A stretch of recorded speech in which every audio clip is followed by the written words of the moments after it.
Today we are going to see the definition of immovable property. The definition of immovable property has been given under Transfer of Property Act, General Clauses Act and Indian Registration Act. Now let's see the definition of immovable property under Transfer of Property Act. Section 3 of Transfer of Property Act provides immovable property does not include standing timber, growing crops or grass. This definition is not comprehensive and it just says that standing timber, growing crops and grass are not immovable property. Now we'll look into the second definition that has been given under General Clauses Act. Section 3 clause 26 says immovable property shall include land, benefits to arise out of the land and things attached to the earth or permanently fastened to anything attached to the earth. Thus, according to this definition, immovable property includes land, benefits arising out of the land, things attached to the earth.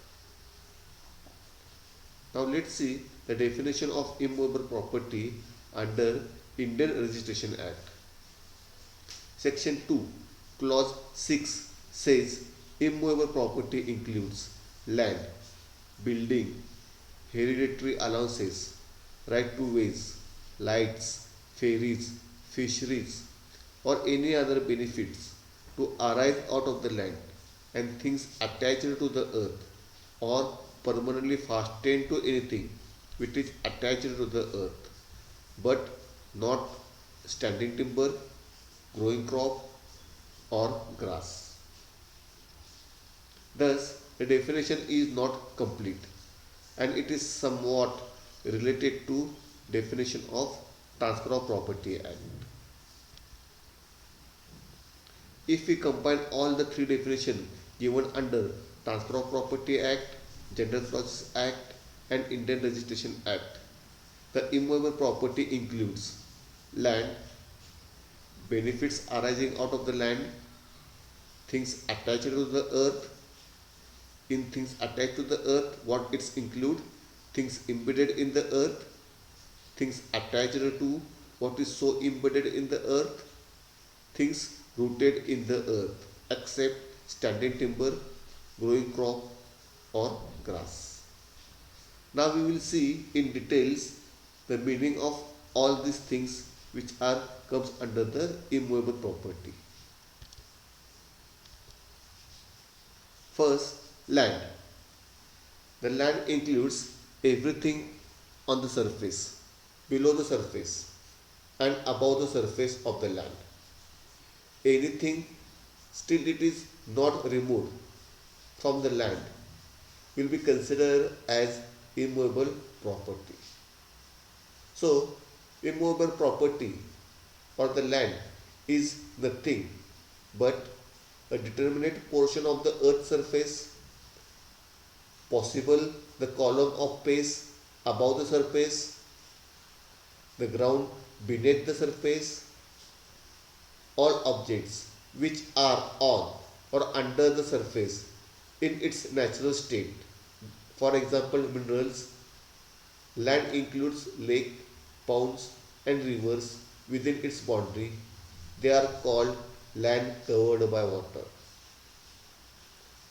All objects placed by human agency on or under the surface with the intention of permanent annexation.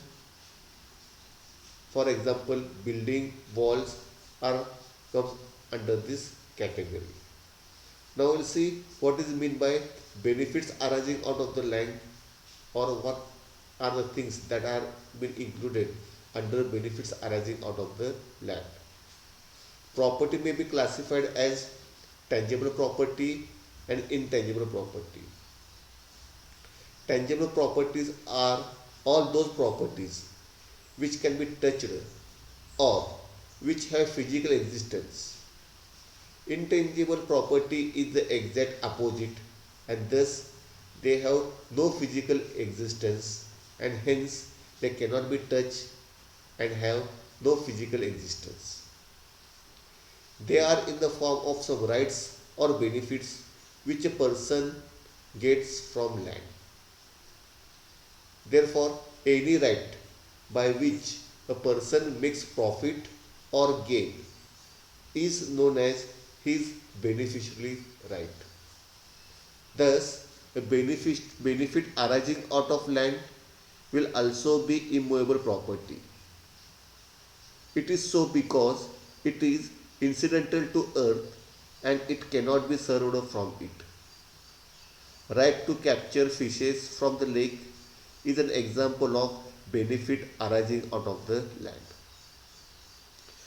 The Registration Act expressly includes as immovable property benefits to arise out of the land, hereditary allowances, right of way, light, ferries, and fisheries. Now let's see what is mean or includes things attached to the earth. It includes things rooted in earth, things embedded in earth, attached to what is so embedded for permanently beneficially enjoyment of that to which it is attached. Now we will see the meaning of all these things which are attached to the earth. First, things rooted in earth. The general rule is that all the things that are attached to the earth are said to be attached to the earth. Thus, all the plants, trees are permanently attached to the surface and will be considered as immovable property.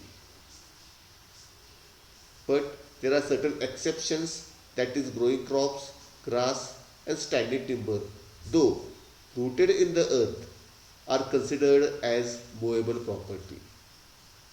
Now let's see the difference between standing timber and fruit bearing trees.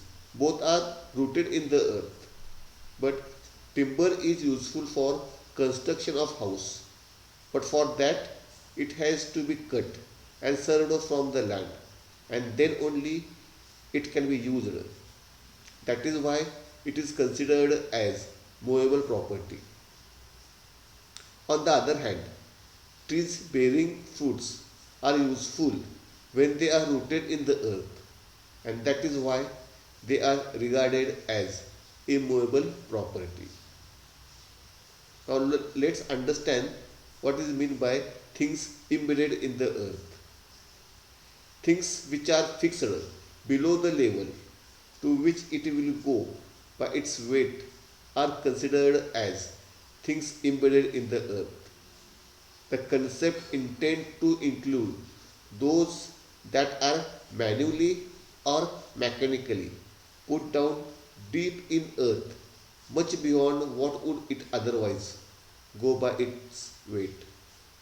Such things as houses and buildings.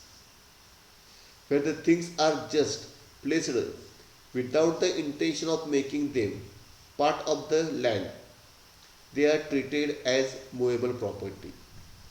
The main thing that is needed to consider whether the property is movable or immovable is the intention of the parties.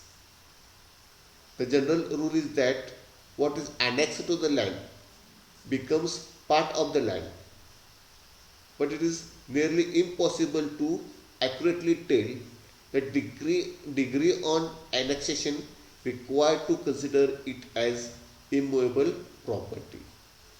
So now see what is the mode or degree of annexation. It is essential factor to be considered, and it helps us to tell that if an object is movable or immovable.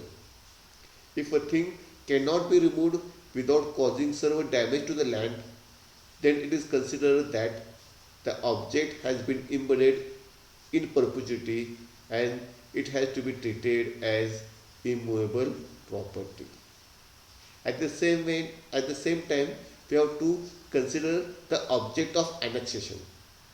It is more critical element to determine whether the purpose is to be treated as movable property or immovable property, we have to gather the intention of the parties to decide it. Further, what is the object for which it has been done? If the purpose is to use it on a permanent basis, then it will be considered as immovable property. Now we will see what is meant by things attached to what is so embedded. For it, the test for is first the things must be attached permanently, and second must be attached for the beneficial enjoyment of house or building or to which it is attached. They have no separate existence of their own and form part of the house. The word permanent and beneficiary enjoyment must be read together. The attachment must be permanent and for the beneficiary enjoyment of the thing to which it is attached. Thus, the doors and windows of a house are attached to the house for the permanent enjoyment of the house. But if the attachment is not intended to be permanent, the things attached are not immovable property. For example, electric fans. Now we'll see what is meant by standing timber. Trees and shrubs are permanently or generally considered as immovable property. But when it is considered as standing timber, it becomes movable property. As explained above, trees can be classified as fruit-bearing trees and standing timber. Now let's see what is meant by growing crops. It means crops are standing in the field and includes all the vegetables and fruits. They are considered as movable property because they can only be used once they are served from the land. What is meant by grass? The grass is generally food for cattle and hence it is also considered as immovable property.